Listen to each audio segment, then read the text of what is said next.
तुम?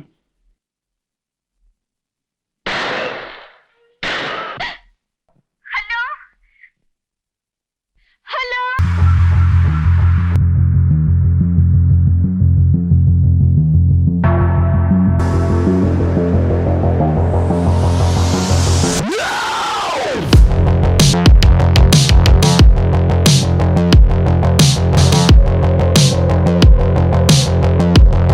एक भूतिया ट्यून, एक रहस्यमय कहानी, मर्डर्स और कातिल कौन।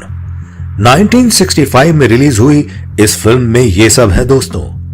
फिर ये मूवी चर्चा में दोबारा आई सन 2001 में। जान पहचान हो, जीना आसान हो, जान पहचान हो। जब इसके गाने जान पहचान हो को एक हॉलीवुड मूवी में यूज किया गया। जान पहचान हो, जीना आसान हो, जान पहचान हो। फिर 2011 के एक कमर्शियल में भी इसका म्यूजिक यूज। जान पहचान हो, जीना आसान हो। जी हां, इतना ही नहीं, इस मूवी का प्लॉट एक इंग्लिश नॉवल जो एक प्रसिद्ध लेखक द्वारा लिखा गया है।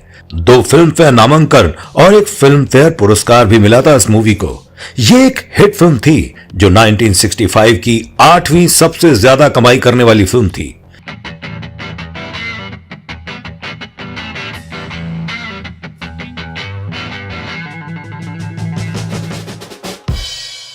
आप जान ही गए होंगे हम किस फिल्म की बात कर रहे हैं। जी हां दोस्तों, गुमनाम। मनोज कुमार, नंदा, प्राण, मदनपुरी, महमूद और हेलन को लेकर निर्देशक राजा नवाथे और प्रोड्यूसर एन सिप्पी ने इस थ्रिलर मूवी का निर्माण किया था। डोंट वरी, 2 नहीं तो 4 कदम चलकर अपने आप वापस आ जाएगी।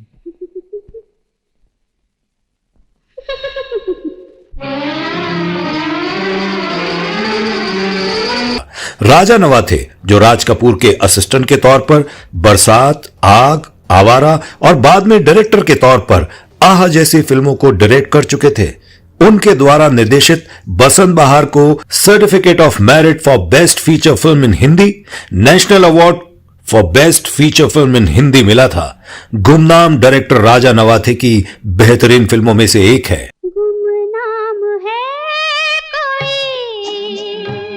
गुमनाम की कहानी 1939 की अगाथा क्रिस्टी के novel and then there were none पर आधारित है।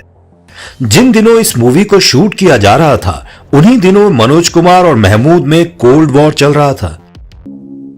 ख्यालों में मनोज कुमार ने पुरजोर कोशिश करी कि महमूद पर फिल्माया गया गाना हम काले हैं तो क्या हुआ दिलवाले हैं मूवी से हटा दिया जाए, पर डायरेक्टर नहीं माने और आगे चल के ये गाना मूवी में बेहद पसंद किया गया। हमें काले हैं तो क्या हुआ दिल वाले हैं। गाना कामयाब ही नहीं, सुपर हिट हुआ। हम तेरे तेरे तेरे चाहने वाले हैं। दोस्तों, आप जानना चाहेंगे कि क्यों मनोज कुमार ऐसा चाहते थे? महमूद इस फिल्म के हाईएस्ट पेड एक्टर थे। जी हां, मनोज कुमार और नंदा से भी ज्यादा थी उनकी फीस।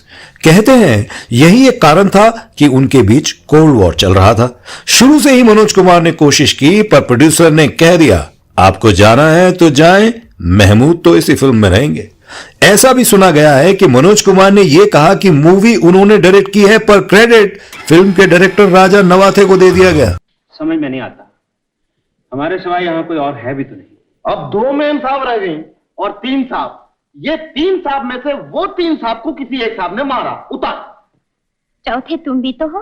क्या बोल रही मेम साहब? दरअसल साल 1964 में बनी फिल्म वो कौन थी की जबरदस्त कामयाबी के बाद निर्माता एन सिप्पी ने वो कौन थी के निर्देशक राज खोसला से फिल्म गुमनाम डायरेक्ट करने का आग्रह किया, लेकिन राज खोसला को गुमनाम की कहानी पर कोई दम नजर नहीं आया और उन्होंने ये फिल्म करने से इनकार कर दिया।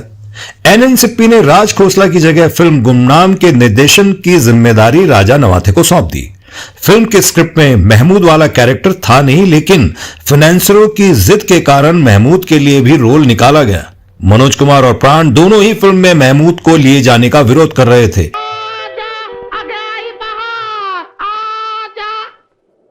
किटी, अरे तुम किट्टी कहाँ है साहब? किट्टा बैठा है यहाँ पे। आपको गलतफहमी हो गई है। मैं धो धो के सुखा रहा हूं। लेकिन फाइनेंसरों और एन सिप्पी की जिद के कारण उनकी एक नहीं चली और फिल्म में महमूद के लिए रोल लिखवा लिया गया। तो मैं किधर को जाता ही तंदाना, क्यों पास ना आता ही तंदाना, जहां मारी ये बाता तंदाना। इस फिल्म से इंस्पायर होकर आगे चल के बॉलीवुड और हॉलीवुड में कई फिल्में बनी हैं, जिनमें दिखाया गया है कि एक सुनसान टापू पर वो खो जाते हैं, फिर साजिश के जरिए पहुंचाए गए किरदारों के ऊपर पूरी फिल्म बनती है। 1992 में इसी प्लॉट को मुख्य रूप में रखकर सचिन खेडेकर को लेकर एक मराठी फिल्म भी है, जपत ले लिया बेतावर, कुछ फेरबदल करके ये फिल्म बनाई गई है। जैसे कॉलेज के बच्चों का ग्रुप जो एक सुनसान टापू पे पहुंच जाता है। 2013 में एक और मराठी फिल्म आई एंड देन देवनन पे बनाई गई थी यह फिल्म, जिसका नाम है आसाचे एका बेतावर।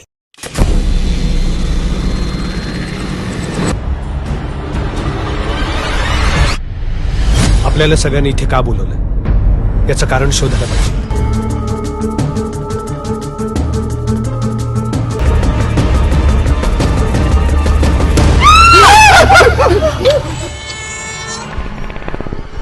1989 में रामसे ब्रदर्स जो डरावनी फिल्म बनाने के लिए मशहूर थे, उन्होंने भी गुमनाम की तर्ज पर फिल्म बनाई जिसका नाम था महल। अब आइए बात करते हैं फिल्म के प्लॉट की। फिल्म की शुरुआत में कार एक्सीडेंट में एक मौत होती है, एक्सीडेंट करवाने वाले का भी कत्ल हो जाता है। तुम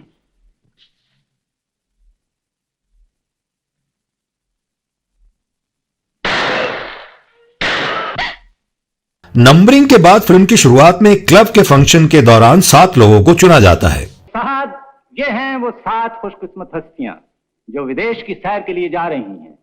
मेरी दुआ है कि इनका ये सफर इनकी जिंदगी का शानदार सफर साबित हो। इनाम में उन्हें प्राइवेट प्लेन से विदेश ले जाया जाएगा, पर एरोप्लेन में खराबी आने पर उन्हें एक टापू पे उतारा जाता है। जैसे ही यात्री उतरते हैं, प्लेन उन्हें छोड़ के उड़ जाता है। सुनसान टापू है, दूर दूर तक कोई नहीं।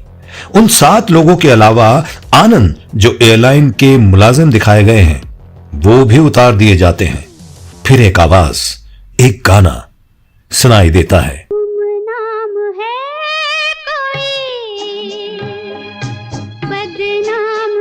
सब लोग उसी दिशा की ओर बढ़ते चले जाते हैं और एक बंगले में पहुंचते हैं जहां महमूद पहले से ही उनका इंतजार कर रहा है।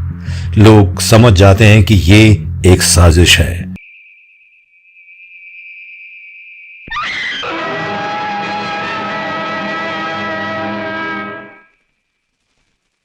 और डायरी के माध्यम से उन्हें यह बताया जाता है कि एक एक करके उन सबको मार दिया जाएगा, क्योंकि वो सब भी खूनी है।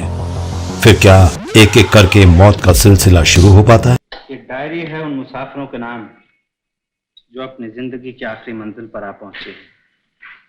ये तहरीर है उनके नाम जो कल तक एक दूसरे के लिए अजनबी थे, मगर आज इस आखिरी सफर में एक दूसरे के साथी हैं। आपस में शक भी बढ़ने लगता है, पर असलियत तब तक सामने नहीं आती जब तक अंत में सिर्फ मनोज कुमार और नंदा यानी आशा बचते हैं। तो देर से खाने की टेबल पर लौटे थे। आप लोग गलत समझ रहे हैं, मैंने कुछ नहीं किया। धर्म से मैं सच कहता हूँ। सच तो आप अब बोलेंगे। बताइए धर्मदास जी, वो खंजर आपको कहां से मिला जिससे कि किशन की मौत हुई? सिचुएशन कुछ ऐसी है, आनंद यानी मनोज कुमार को ही कातिल माना जा रहा है। क्या आशा की मौत भी आनंद के हाथों लिखी है? आशा फिल्म के शुरू में कार एक्सीडेंट में मारे गए सेठ सोहनलाल की भतीजी है। दोस्तों, आप आज ही इस फिल्म का आनंद उठा सकते हैं दोबारा। दोस्तों, आइए इस फिल्म के एक गीत जान पहचान हो के बारे में आपको बता दें। यह गाना अपने आप में एक अलग ही मधोशी और जोश पैदा करता है। जिस गति से रफी साहब ने म्यूजिक और डांस पे थिरकते पैरों के साथ आवाज का मिलान किया है, वो तो कमाल ही है। हालांकि आम जनता में यह गाना इतना चर्चित नहीं था, फिर से न आएगी या किसी के बुलाए। पर आप यकीन नहीं करेंगे कि इंटरनेशनल स्टेज पर इस गाने को कितने ही अलग अलग तरीके से विविध रूप में अपनाया गया है, गाया गया है। यह माना जाता है कि आर.डी. बर्मन ने बॉलीवुड में वेस्टर्न म्यूजिक को बढ़ावा दिया, पर संगीतकार शंकर जयकिशन की जोड़ी ने वेस्टर्न ट्यून पे काफी बेहतरीन धुनें दी हैं। जान पहचान हो द टीटी ट्विस्टर ऑर्केस्ट्रा ने इस गाने का कवर किया।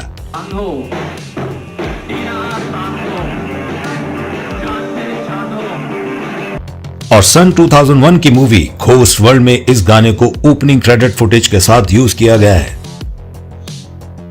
लेकिन सबसे पहले अमेरिकन ऑडियंस ने इस गाने को 1990 में एक्सपीरियंस किया जब the Cramps singer Lux Interior ने Los Angeles TV request video में दिखाया और इसका क्रेज फैलता चला गया। तब से लेकर अब तक कम से कम 10 इंटरनेशनल बैंड्स ने इस गाने पर इंस्ट्रूमेंटल और वोकल परफॉर्मेंसेस दी हैं। 2011 में हेनिकेन बॉन्ड ने विदेश में इसी गीत पर अपना विज्ञापन भी बनाया था जो काफी पसंद किया गया।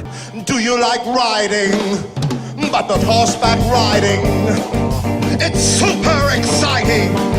फिल्म का टाइटल सॉन्ग गुमनाम है कोई 1960 के आई हेनरी मानसिनी के सॉन्ग कैरेट से काफी मेल खाता है। यह कहना गलत नहीं होगा कि उसी ट्यून का शुरुआती वर्जन है ये।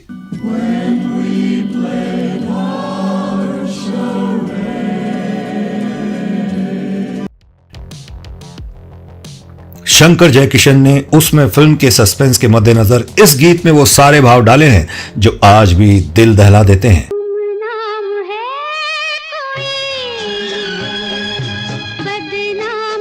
इसी ट्यून को आगे जाके हिंदी फिल्म 100 डेज में भी थोड़ा तोड़ मरोड़ के पेश किया गया है। गीत की धुन वही है पर अरेंजमेंट में थोड़ा फेरबदल है।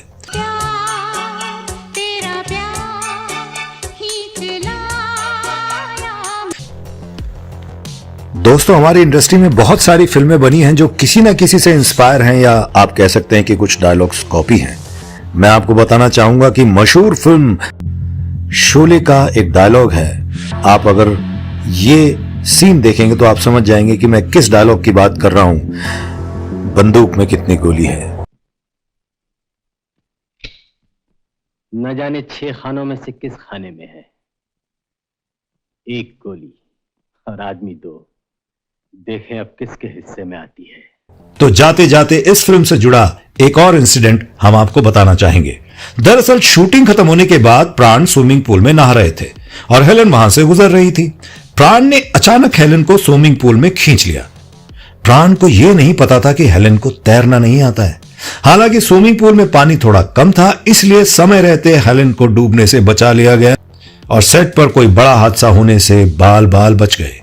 इससे हेलन काफी नाराज हो गई थी और गुस्से में प्राण की तरफ देख रही थी। हेलन उनकी इस हरकत से तेज तेज चिल्ला रही थी, लेकिन प्राण उन पर बिल्कुल भी नाराज नहीं हुए। वो बिल्कुल नॉर्मल थे। हेलन ने इसका जिक्र करते हुए एक बार बताया भी था कि इसके बाद कई समय तक हमारी बात नहीं हुई थी, लेकिन धीरे धीरे सब सामान्य होने लगा और बाद में हमारी बातचीत भी शुरू हो गई। प्राण अक्सर सेट पर काफी मस्ती करते थे और उन्हें इसका बिल्कुल भी इल्म नहीं था कि क्या हो सकता है। तो दोस्तों, दीजिए अपने होस्ट, अपने दोस्त इतिहासकार को इजाजत। फिर मुलाकात होगी आपसे एक नई फिल्म और उसकी चर्चा के साथ। Take care, bye bye.